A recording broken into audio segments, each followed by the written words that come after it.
اور اب کچھ عرصہ پہلے حضور نے ہومیوپیتھی کی کلاس جاری کرنے سے متعلق ذکر فرمایا تھا. آج کچھ بچے ہیں لیکن بہت چھوٹے ہیں, اسکول گئے ہوئے اکثر بچے, لیکن کچھ دوسرے دوست بھی موجود ہیں.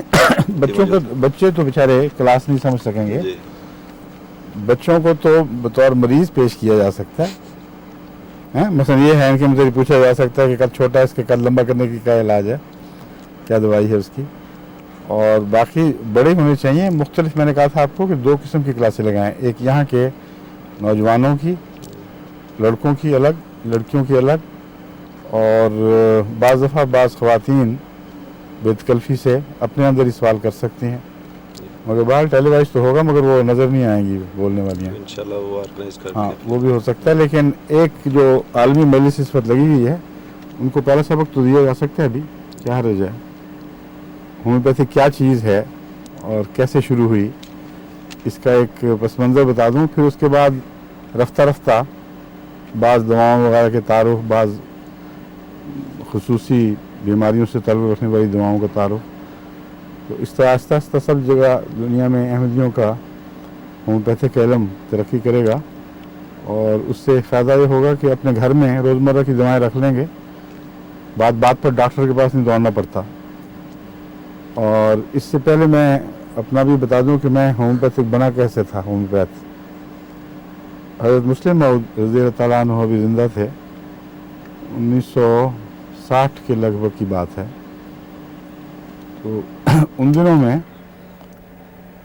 بلکہ میرا خیال ہے یہ اس سے پہلے کی بات ہے, کیونکہ مجھے یاد ہے جب میں انگلستان آیا تھا تو اس سے پہلے میں حضرت مسلم موعود سے دوائی منگوایا کرتا تھا. اور بعد میں بیماری کے دنوں میں پھر میں نے یہ علم حاصل کرنا شروع کیا. لیکن ہوتا یہ تھا کہ مجھے ایک سر درد کی تکلیف ہوتی تھی جو میگرین کہلاتی ہے. اس کو عام طور پر عرف عام میں میگرین کہتے ہیں, لفظ میگرین ہے. یہ آدھے سر کی درد, خواہ دائیں طرف کا ہو خواہ بائیں طرف کا, اسے درد شقیقہ بھی کہا جاتا ہے اردو میں. یہ بڑی تکلیف دہ چیز ہے. اس کے ساتھ متلی بھی ہوتی ہے, اعصابی تناؤ بہت ہوتا ہے. اور مجھے جو ہوتی تھی بعض دفعہ 2-3 دن چلتی تھی, اور بالکل پڑھنے لکھنے کے نااہل کر دیتی تھی. اس زمانے میں مجھے ہومیوپیتھی کا تو پتہ نہیں تھا. پہلے میں ایسپرین کھایا کرتا تھا, بعض دفعہ 4-5 ٹکیاں کھانی پڑتی تھیں, اور اس سے پھر اور بد اثرات. ایسپرین میں تیزابیت ہوتی ہے, معدے کی جو جھلی ہے وہ جلنی شروع ہو جاتی ہے, اس میں سوزش پیدا ہو جاتی ہے. پھر گردوں پر بد اثر ہوتا ہے, پھر دل پر, دل کی دھڑکن تیز ہو جاتی تھی. تو اس لیے پھر میں نے حضرت مسلم موعود کی طرف رجوع کیا. آپ کے پاس ایک ہومیوپیتھک نہیں تھی, وہ ایک دوائی تھی سینڈول جو کلکتے سے آیا کرتی تھی. اس دوا سے مجھے بغیر کسی زائد ڈوز لینے کے آرام آ جائے, ایک ہی ٹکیا سے آرام آ جاتا تھا. اور وہ دوا چونکہ پاکستان میں ملتی نہیں تھی, حضرت مسلم موعود کو کلکتے سے آیا کرتی تھی. تو میں نے کئی دفعہ آپ سے دوائی منگوانی کہ آپ وہ سینڈول بھجوا دیں. ایک دفعہ چھوٹی سیدہ میرا پا کو میں نے لیٹا ہوا تھا, کافی تکلیف تھی, آنکھ کھولنی بھی مشکل تھی. تو گرمیوں کی شام تھی, میں نے کہا آپ ابا جان سے جا کے میرے لیے سینڈول لے آئیں. تو کچھ دیر کے بعد واپس آئیں تو انہوں نے کہا کہ وہ سینڈول تو ختم ہو چکی ہے. تو انہوں نے فرمایا ہے کہ میں ہومیوپیتھک دوائی دیتا ہوں, یہ استعمال کر کے دیکھ لو. اس وقت تک مجھے کوئی خاص یقین نہیں تھا ہومیوپیتھی پہ. تبرکن میں نے کہا ٹھیک ہے. بعد مجھے بھی کہتے ہیں کہ علاج بھی نہیں آنے, تبرکن دے دو. ہاں ہاں یہ بھی ان میں سے تبرک. ہمارے بعض تبرک سے فائدہ نہیں بھی ہوتا. خیر وہ دوائی منہ میں میرے پڑیا منہ کھول دیا, آنکھیں بند اسی طرح, اور پڑیا منہ میں ڈال دی میٹھی گولیوں کی. اور کچھ دیر باتیں 2-3 منٹ باتیں کی, کیا میں جاننے لگی ہوں کچھ فرق پڑا. تو اچانک مجھے محسوس ہوا کہ درد ہے ہی نہیں, یعنی ہونے اور نہ ہونے کے درمیان جو نو مینز لینڈ ہے وہ بھی نہیں تھی. حیران ہو گیا, میں کہ میں کیوں آنکھیں بند کر کے لیٹا ہوں. اسی وقت وہ کھڑا ہوا, میں نے کہا عجیب جادو ہے, یہ تو حیرت انگیز چیز ہے. कभी किसी दवा से ऐसा फ़ायदा नहीं हुआ। तो उससे मेरे दिल में एक यकीन पैदा हो गया कि खा साइंस के लिहाज से मुझे समझ आए ना आए, फ़ायदा है इसमें। फिर जब हज़रत मुस्लिम माऊद बीमार हुए तो 58 के करीब की बात है, जब मेरी शादी हुई थी तो आसफ़ा ने मुझे बताया कि उनको कोई तकलीफ़ है जो चल रही थी पहले से। तो मैंने कहा मैं जाता हूँ बयान के वहाँ तबीयत पूछने जाया करता हूँ, वहाँ मैं देखता हूँ होम्योपैथिक किताबें पढ़ी हुई हैं उसमें से देखता हूँ। तो अल्लाह ताला की तरफ से ये तसर्रुफ़ था कि जिस जगह जहाँ से मैंने किताब खोली वहाँ जो पहली दवाई थी वो बिल्कुल मुशाबे थी, जो इलामतें मुझे बताई थी उनके बिल्कुल मुशाबे। और वहीं वो नेट्राम्योर 200 थी, मैंने नेट्राम्योर लिखा हुआ था मगर शीशों में मैंने देखा तो 200 की थी। वो मैं ले गया और एक खुराक दी और उसके बाद फिर कभी तकलीफ़ नहीं हुई वो। तो उससे मुझे यकीन हो गया कि ये कोई जादू टोन का नहीं है, ना महज तबर्रक, बल्कि इसमें कुछ हकीकत है, कोई खुदा ताला ने निज़ाम जारी फरमाया हुआ है। फिर मैंने हज़रत मुस्लिम माऊद की लाइब्रेरी से ही, वहाँ बहुत किताबें थीं, बड़ा ज़ख़ीरा था, जाकर वहाँ से तबीयत पूछने जाया करते थे हम, आमतौर पर मगरिब के बाद जाया करते थे। तो तबीयत पूछ के फिर मैं लाइब्रेरी में चला जाता था, फिर वहाँ से उठानी भी शुरू कर दी और घर ले आता था और बाद सारी रात पढ़ता रहा। तो बहुत लंबा अरसा मैंने शनासाई हासिल की है और अभी इलाज नहीं शुरू किया, बल्कि किताबों पर किताबें पढ़ी, उनको दवाओं के मिजाज को अपने जहन में उनका नक्श जमाया, फिर रफ्ता रफ्ता इसकी प्रैक्टिस शुरू की। लेकिन बाकी बातें फिर अब मैं बताऊं कि होम्योपैथिक होती क्या है, इसका असूल क्या है, कैसे ईजाद हुई। एक जर्मन डॉक्टर थे, उनका नाम था हानेमन, और वो एलोपैथिक डॉक्टर थे। 60 साल की उम्र थी उनकी जब उन्होंने पहली मर्तबा होम्योपैथिक की तरफ तवज्जो की। और होम्योपैथिक उन्हीं की ईजाद है, हकीकत में तवज्जो तो बाद में हुई ज़्यादा, लेकिन 60 साल की उम्र में उनको पहली मर्तबा ख्याल आया कि ये कोई ऐसी बात का इम्कान है। उनका जो ये साल है होम्योपैथिक की ईजाद का, ये हज़रत मसीह मौऊद अलैहिस्सलाम की पैदाइश का साल है, 1835, इसलिए मुझे याद रह गया। तो 1835 में जहाँ खुदा ने एक रूहानी निज़ाम की बुनियाद डाली है शिफा की, वहाँ एक नई किस्म की शिफा की बुनियाद भी डाली जिसका ताल्लुक भी रूहानियत ही से है। और इसका सबूत ये है कि हज़रत मसीह मौऊद अलैहिस्सलाम ने एक ताउन के ज़िक्र में, जब ताउन की पेशगोई फरमाई कि कसरत से फैलेगी, और उस वक्त अजीब हालत थी दिल की, एक तरफ आपकी सच्चाई का मदार था कि ताउन ज़ाहिर हो और उसी तरह तबाही मचाए, दूसरी तरफ गहरी इंसानी हमदर्दी का तकाजा था कि लोगों को तकलीफ़ ना पहुँचे। तो आपने एक इश्तिहार शाया फरमाया, एक तरफ पेशगोइयाँ हो रही थी, दूसरी तरफ ये इश्तिहार शाया फरमाया कि एक रूहानी ज़रिए से मुझे एक इल्म हुआ है और मेरे दिल में अल्लाह ताला ने इस बात के लिए बेहद जोश भर दिया है कि मैं तमाम बनी नौ इंसान को बताऊं कि ये क्या चीज़ है, और इससे बनी नौ इंसान के बहुत सी शफा के फ़ायदे मुतल्लक हैं और इसमें बहुत बड़ी शफा के राज हैं।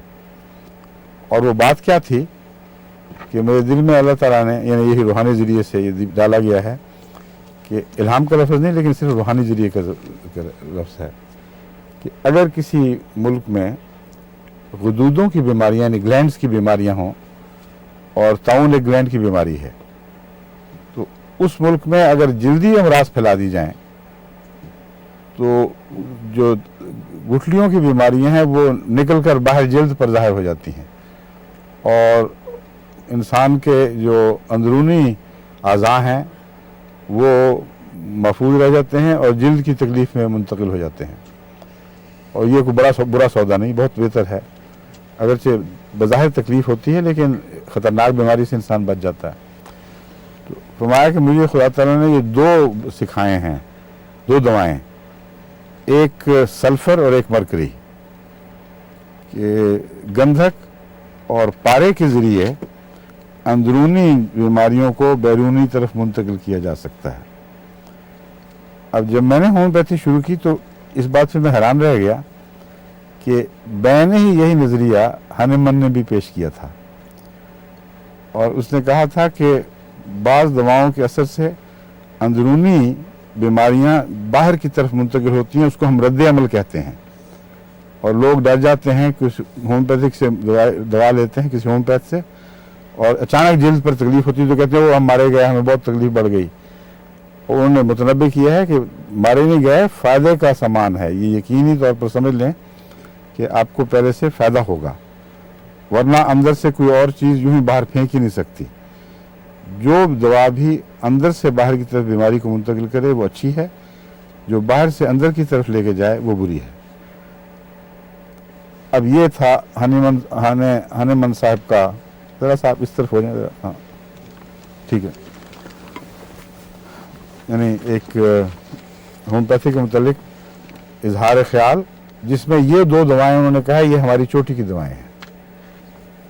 इसको कहते हैं मेन स्टे लफ्ज़ इस्तेमाल हुआ है जर्मन से तर्जमे में, कि these two are mainstay against glandular diseases, यानी अंदरूनी वजूदों की बीमारियों को ये बाहर निकालने में बुनियादी सतून का काम देने वाली हैं। तो इससे फिर मेरे दिल में ये जब मसीह सल्लल्लाहु का इक़्तिबास पड़ा तो फिर और भी दिल में ज़्यादा तकलीफ पैदा हुई। बहर हनीमन साहब ने क्यों इस नई ईजाद का सोचा? उन्होंने देखा कि बड़ा लंबा तजर्बा होम्योपैथिक इलाज का था, कि जो हम एलोपैथिक इलाज का था, एलोपैथिक के ज़रिए इलाज करते हैं तो मरीज़ अच्छा होने की बजाय एक बीमारी से शफा पाता है, एक दूसरे में मुब्तला हो जाता है, दूसरे से शफा पाता है एक तीसरी में, और फिर एक पैराफर्नीलिया लफ्ज़ इस्तेमाल किया है कि एक इर्द गिर्द झंझट सा उठ खड़ा होता है बीमारियों का, और एक की बजाय 2, 3, 4, 5 बीमारियों में मुब्तला हो जाता है। इस पर ये क्यों ऐसा होता है, उस पर उन्होंने ये नज़रिया मालूम किया, ये नज़रिया पेश किया, ये बात समझी कि होता यह है कि जब हम एलोपैथी के ज़रिए किसी बीमारी को दबाने की कोशिश करते हैं तो अमलन ये शिफा नहीं है, ये दबाना है। और उसकी मिसाल उन्होंने ये पेश की कि जब किसी को सर दर्द हो रही हो और हम एस्पिरिन दे देते हैं तो उससे सर दर्द एक इलामत है जो किसी दवा के असर से दूर हो जाती है, लेकिन वो दवा उस असर जड़ को नहीं काटती जिसकी वजह से सर दर्द हो रही थी। और एस्पिरिन की मिसाल दी है उन्होंने कि हमें क्या पता कि सर दर्द क्यों हुई है, चुनांचे उन्होंने कहा कि डॉक्टर उस वक्त तक की तहकीक के मुताबिक ये राज तो पा चुके हैं कि सर दर्द जिसको एक बीमारी समझते हो ये 100 या 1000 बीमारियों का नाम हो सकता है। गुर्दे की तकलीफ से भी सर दर्द हो सकती है, हाई ब्लड प्रेशर से भी हो सकती है, लो ब्लड प्रेशर से भी हो सकती है, जिगर की बीमारी से, अंतड़ियों में कोई तकलीफ है उससे हो सकती है, कई किस्म के बुखार हैं उनके से जहरीले मादे पैदा होते हैं, और हर एक का अपना अपना एक असर है। तो हम एलोपैथिक में उसको एक बीमारी कहते हैं और दूर करते हैं इलामत को, और ज़रूरी नहीं है कि इलामत के साथ वो असल चीज़ भी दूर हो जाए। वक्त के साथ हर बीमारी का रद्द-ए-अमल जिस्म दिखाता है वो ठीक भी हो जाती है, मगर इलामत दूर कर देना इलाज नहीं है। उससे दूसरा नुकसान कहते हैं ये है कि कुछ देर के बाद वही मरीज़ जो एक गोली से शफा पा जाता था उसका सर दर्द 2 से भी शफा नहीं फिर पाता, फिर 3 और फिर 4 करनी पड़ती है। कोई पैगाम आया हुआ आपको? दवाई का नाम पूछ रहे हैं जो हुजूर ने, हज़रत मुस्लिम मौद ने हुजूर को दी थी सर दर्द के लिए। वो मुझे नाम ही नहीं बताया था मुझे अपने, और वही सर दर्द ही मैंने बात शुरू कर दी है। एक साल में लिख कर भेजा कि फ़ौरन नाम बताएं कि हज़रत मुस्लिम मौद ने आपको क्या दवा दी थी। वो तो मैंने बताया ना, आंखें बंद थी, मुझे पता ही नहीं था, वो खाली मुँह में डाली हैं गोलियाँ, और ना मैंने पूछा, और ना हर सर दर्द का एक इलाज है, यही तो मैं समझा रहा हूँ।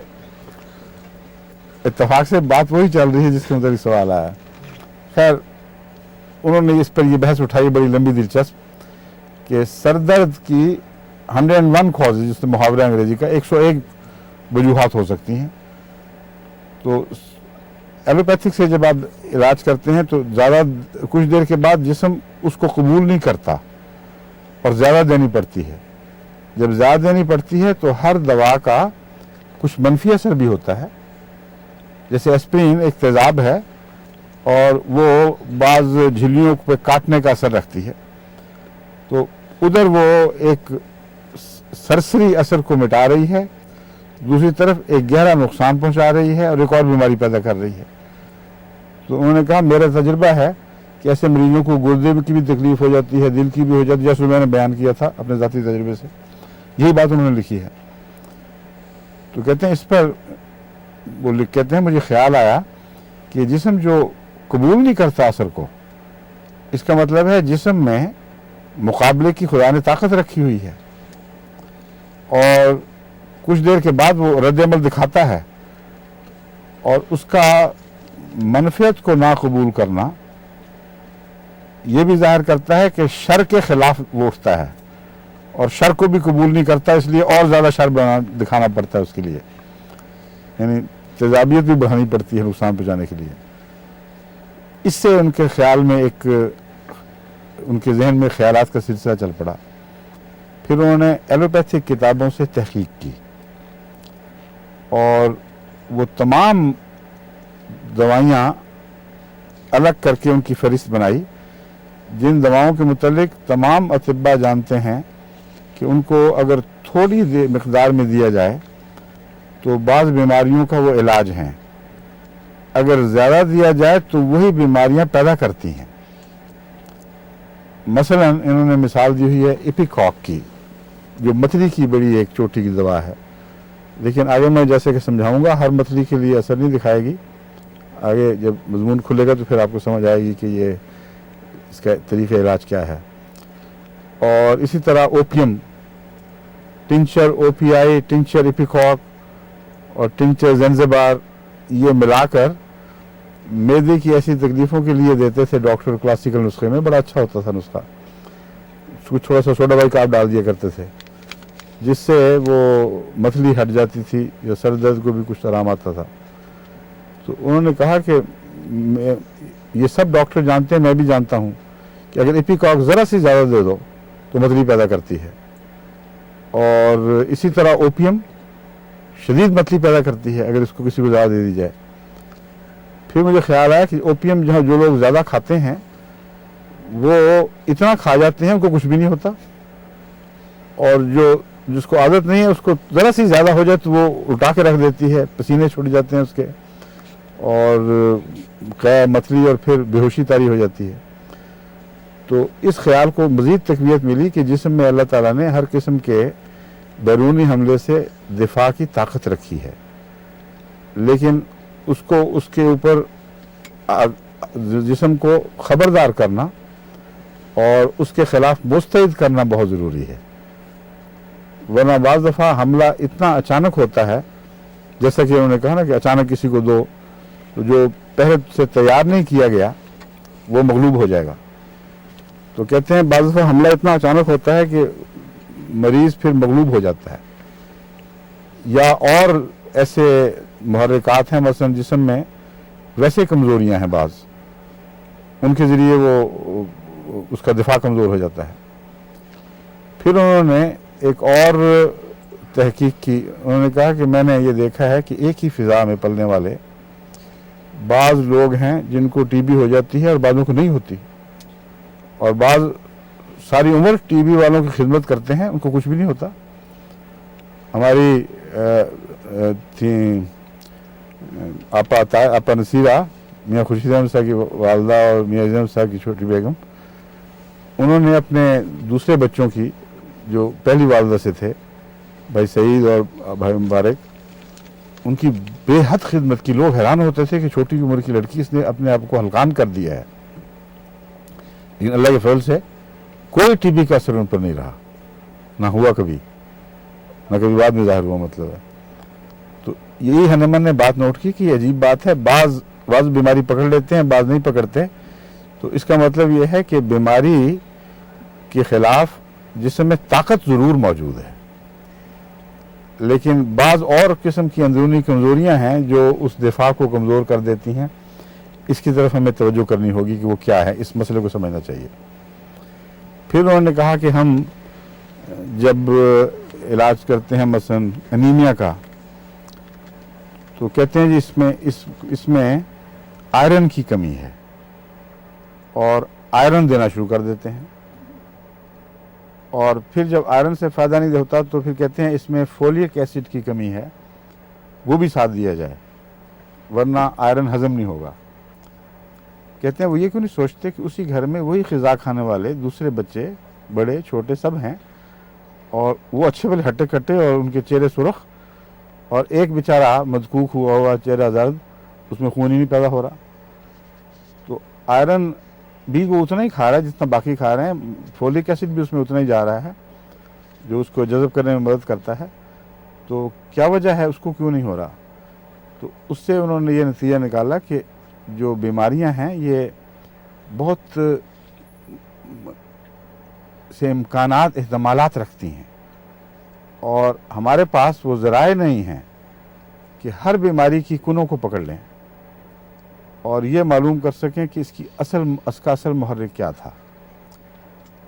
फिर वो सर दर्द की बहस में मज़ीद ये समझाते हैं कि जब मैंने जायज़े लिए तो फिर मुझे ख़्याल आया कि क्यों ना मुख्तलिफ़ पॉइज़न्स, टॉक्सिन्स यानी जहरीले मादों को इस्तेमाल करके देखूं और इस्तेमाल करा कर देखूं, और इसका नाम प्रूविंग उन्होंने रखा। थोड़ी डोज में बार बार खाया ताकि जिस्म हार जाए उससे, और फिर देखूं कि हर पॉइज़न अपना क्या असर दिखाता है। मसलन एकोनाइट एक जहर है, वो उससे भी सर दर्द पैदा होती है। जब वो एकोनाइट उन्होंने इस्तेमाल किया तो उन्होंने इलामतें नोट की कि एकोनाइट से सर दर्द जो पैदा होती है अचानक आती है, तदरीजन नहीं होती, और चेहरा तमतमा उठता है और दिल इस तरह धड़कता है जैसा ढोल बज रहा हो, और यानी शिद्दत पैदा हो जाती है उसमें, और शदीद खौफ तारी होता है, और ऐसा मरीज़ यकीन कर लेता है कि बस मैं गया, अभी मैं मर जाऊंगा। ये इलामतें हर दर्द की तो नहीं है। तो उन्होंने कहा अगर इस किस्म की दर्द हो और एकोनाइट बहुत कमज़ोर करके इतनी खफीफ मकदार में दिया जाए, उसको पोटेंटाइज करना कहते हैं कि उसको फिर हिलाया जाए तो उसके ज़र्रे बराबर सब जगह फैल जाएं, तो हो सकता है ये बैरूनी जो पैगाम है ये अंदरूनी खाबीदा ताकतों को जगा दे। ये उन्होंने एक तस्वुर बांधा, और इस पर उनकी मदद, उसके जो वैक्सीनेशन का इलाज उस वक्त जारी हो चुका था, उसने इनकी मदद की कि वैक्सीनेशन भी तो दरअसल एक ऐसे जरासीम को जिस्म में दाखिल करना है जिनको अमदन कमज़ोर कर दिया जाता है। ये यकीन पैदा कर लिया जाता है कि ये जरासीम इस तरह नीम मुर्दा हो चुके हैं या तकरीबन मर ही चुके हैं कि अब ये जिस्म में वो बीमारी पैदा करने में नाकाम रहेंगे।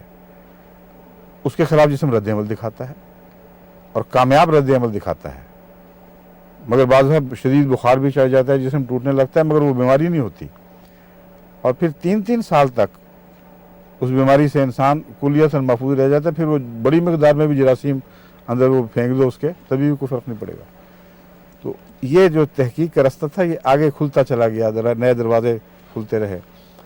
तो उन्होंने कहा ये तहकीक की और फिर तलाश में रहे कि कोई ऐसा मरीज़ दिखाई दे जिसमें एकोनाइट की इलामतें दिखाई दें। एकोनाइट उन्होंने इस तरह बनाया कि एकोनाइट को 100 कतरों में डालकर एक कतरा, उसको खूब अच्छी तरह हिलाया, यूँ एक शीशी में 100 कतरे अंदाज़न रख लिए ना उन्होंने, और फेंक दिया उसको। आखिर पे एक कतरा जो चिमटा रह जाता है साथ, उसी में दोबारा उतना पानी या अल्कोहल डाल दिया और उसको फिर शेक किया और फिर फेंक दिया। तो उन्होंने कहा ये 2 पोटेंसी है।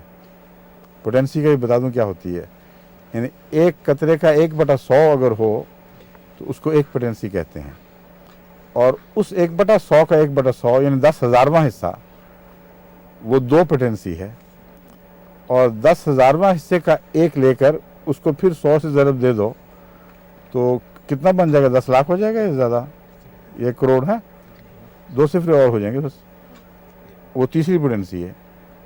और फिर उसको दोबारा एक कतरा उसका लेकर उसमें उसको 100 गुना ज़्यादा पानी मिला दो या कोई दूसरा महलूल, 1 करोड़ चौथी बन जाएगी, जिसको हम 30 पोटेंसी ऑर्डिनरी पोटेंसी कहते हैं। वो ये चीज़ है जिसका मतलब ये है कि अगर आप 1/1 लिखकर 60 सिफरे उसके इर्द गिर्द लगा, इसके दाईं तरफ लगा दें, तो एक कतरे का इतनावां हिस्सा उस दवा में है जिसको आप 30 के तौर पर खाते हैं, और ये रोज़मर्रा की मामूली दवा है। इसको छोटी पोटेंसी कहा जाता है, और इसको पढ़ने के लिए किसी ज़ुबान में कोई लफ्ज़ नहीं है। 60 जीरो वाला कोई हरफ, कोई हिंसा, कोई एक्सप्रेशन किसी ज़ुबान में नहीं है, ये क्या चीज़ है। इसलिए साइंसदान जब इन हदों में जाते हैं तो उसको उसके ज़रिए ज़ाहिर करते हैं, मुरब्बा करके, स्क्वायर स्क्वायर, इतना स्क्वायर, इतने स्क्वायर। तो ये होम्योपैथिक का तरीक था जो उन्होंने ईजाद किया, और जब ऐसा मरीज़ सामने आया उन्होंने वो दवाई दी, वो फ़ौरन ठीक हो गया। तो एक और दिलचस्प नतीजा उन्होंने ये निकाला और तजर्बे से उसको हमेशा दुरुस्त पाया कि जो बीमारियां अचानक आती हैं वो अचानक छोड़ देती हैं, वो एक्यूट डिजीज़ कहलाती हैं उनके नज़दीक। या वो मरीज़ को ही साथ ले जाएंगी या फ़ौरन उसका पीछा छोड़ देंगी और कुल्लियतन वापस चली जाएंगी।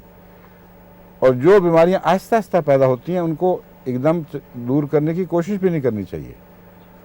मरीज़ को उससे बाज़ दफ़ा शदीद नुकसान पहुंचता है। वो जिस्म के अंदर बारीक आहिस्ता आहिस्ता रफ्ता रफ्ता पैदा होने वाली तब्दीलियों से पैदा होती हैं, और जिस्म के खुलियों की हालत बदल देती हैं, आपके ग्लैंडुलर सिस्टम को तब्दील कर चुकी होती हैं। इसलिए अचानक हुक्म दो कि जिस्म को छोड़ दे, नहीं छोड़ेंगी। इसलिए दवाएं भी वही ढूंढनी पड़ेंगी, वो तेज़ाब ढूंढने पड़ेंगे जिनका असर आहिस्ता आहिस्ता असर पैदा होता है, ज़ाहिर होता है। एक इंसान एक खुराक खा रहा है 10-20 साल से, और उसको पता ही नहीं कि इसमें कुछ तेज़ाबी मादे भी हैं, और बिल आखिर जाकर वो बीमार पड़ जाता है, गंठिया का मरीज़ हो जाए, जोड़ हरकत नहीं करते, तो बाद में डॉक्टर बताते हैं कि तुम फ़लाँ मुल्क में फ़लाँ पानी पिया है, वहाँ ये एलिमेंट ज़्यादा था, मतलब कैल्शियम ज़्यादा था वगैरह वगैरह, वो रफ्ता रफ्ता तुम्हारे जोड़ों में बैठा है और तुम्हें ये बीमारी हो गई। तो उसका इलाज भी ऐसी दवाओं से करना पड़ेगा जो रफ्ता रफ्ता असर दिखाती हैं। इसी ज़मीन में अब कहते हैं वक्त थोड़ा, मगर बाकी ये मेडिसिन इंशाल्लाह चलेंगी।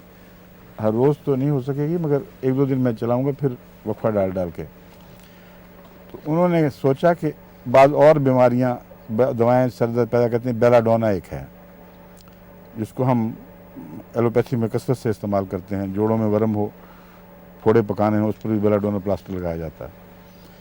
इसमें असर है कि ये खून को एक तरफ खींचता है, और इसका जिस्म के अंदर ये असर ज़ाहिर होता है कि सर किसी एक उज़व की तरफ गैर मामूली तौर पर हजूम कर जाता है, खून किसी एक उज़व की तरफ, और उससे सर दर्द जो पैदा होती है वो एक्रोनाइट से मिलती जुलती है। शदीद धड़कन, बोलने से भी तकलीफ होती है, कहते हैं मेरा सिर फट रहा, खुदा के वास्ते बात ना करो, और सर लपेट के आदमी खामोश लेट जाता है। और अगर उससे पूछा जाए तो खौफ वगैरह का, तो उसको कोई खौफ नहीं। एक्रोनाइट और इसमें बस यही फ़र्क है, ये खौफ नहीं पैदा करता बल्कि लेथार्जी सा, एक बेपरवाही सी पैदा कर देता है। ये मैंने उनके यहाँ पढ़ा था, मुझे याद है। मरी में एक दफ़ा मेरे छोटे भाई मियाँ हनीफ अहमद साहब, उन्होंने वो एक लिखा भी तो था, ये रहा मौला के मतलब बड़ा अच्छा एक फ़करा कल ही ख़त में आया था। हाँ, रेहा गुस्फंदान आली जनाब, ये मियाँ हनीफ ने लिखा था। और अजीब बात है कि उसी दिन सुबह तहज्जुद के वक्त मुझे हमीशाम का ये शेर, ये मिसरा इल्हामी मिसरा याद आ रहा था कि हो सकता है इन्हीं भेड़ों पर, मसीह की भेड़ों पर इतलाक़ होता हो। मगर मैं इसलिए रुक गया बयान करने से कि ये शेर हैं, मसीह भेड़ें तो नहीं हैं। मगर शेर जब ऐसी मजलूमियत की हालत में हो तो भेड़ों की तरह ही समझे जाते हैं, उनको तो भेड़ों ही समझा हुआ था, तो हो सकता है उन पर ये इतलाक़ पाता हो। ये मियाँ हनीफ़ी थे, मरी में हम गए, खाने पर ये नहीं थे, मैं उठ के उनके कमरे में गया, मैंने कहा खाने पर नहीं, सिर लपेट के लेटे हुए थे। कहते आहिस्ता भाई आहिस्ता बात करेंगे, तो सिर फट रहा है। वो मुझे एकदम बेलाडोना याद आया, मैं दौड़ा गया अपने कमरे में, बेलाडोना की चंद गोलियां मुंह में डाल के वापस आके मेज़ पे बैठा हूँ, पीछे पीछे हंसते हुए आ रहे थे कि आपने मुझे क्या दिया था, तो सिर दर्द का निशान ही मिट गया है। तो होम्योपैथिक जो है ये महज टोटके नहीं है, बहुत गौर से सही दवा ढूंढनी पड़ेगी।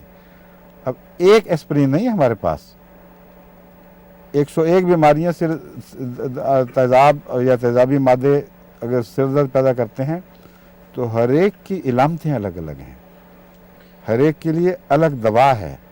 उस दवा को याद रखना पड़ेगा, उसका मिजाज को अपने ज़हन में नक्श करना होगा, यहाँ तक कि वो मरीज़ जब सामने आए तो आप उसको पहचान लें, जैसा मैंने मियाँ हनीफ़ को पहचाना, मैं ये तो बेलाडोना है, तो फ़ौरन आपके दिमाग में आ जाना चाहिए कि ये फ़लाँ बीमारी एकोनाइट है या आर्सेनिक है, ये पल्स्टिल्ला है, ये फ़लाँ है, ये फ़लाँ है।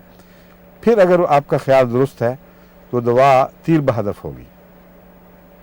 अगर आहिस्ता दूर आने वाली सर दर्द थी तो एकदम नहीं जाएगी, आहिस्ता जाएगी। एकदम आने वाली थी, बहुत अच्छा। अच्छा, अस्सलाम वालेकुम कहते हैं, खुदा हाफिज़, ईमान अल्लाह।